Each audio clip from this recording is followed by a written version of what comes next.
Ipinabilib ni Atasha Mulak ang mga manunood sa kanyang solo song and dance performance sa naganap na The Ultimate Bibarkada Grand Concert.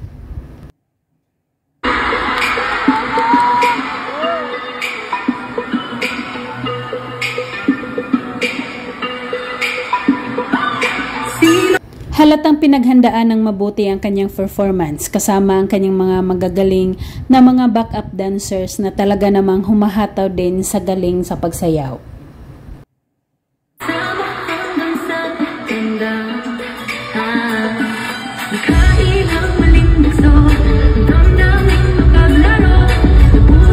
Habang dahan-dahan na bumaba sa hagdan, patuloy pa rin ito sa pagkanta. Super bagay pa kay Atasha Mulak ang kanyang suot na black jacket at blue jeans.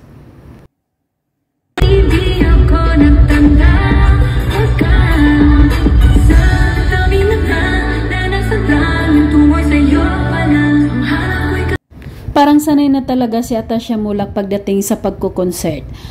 At napakaganda niya panoorin habang kumakanta at may pa-usok effect at malakas na hangin habang sumasayaw siya.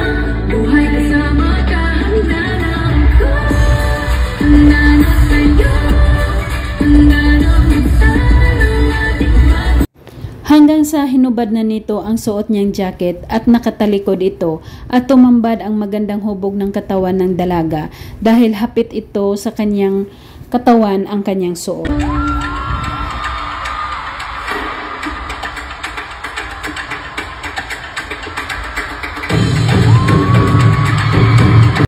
Lalong naghihiyawan ang mga tao nang humarap na sa kanila si Atasha na humahataw sa sayaw.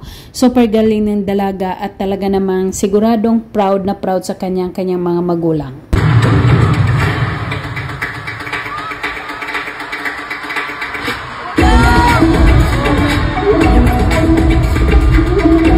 At yung talagang mapapawaw ka nung binuhat na si Atasha Mulak at pinaikot ito sa taas habang hinahagi siya ng kanyang mga kasamahang backup dancers.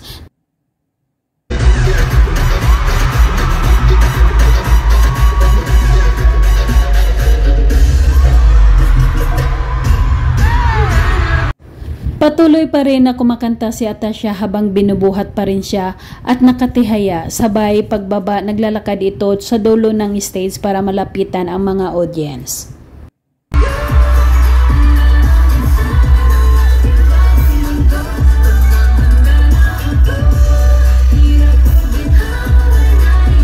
At sa kanyang huling song and dance performance, iniwan ni Atasha Mulak ang stage na tagumpay na na-deliver ang kanyang galing at husay na talento.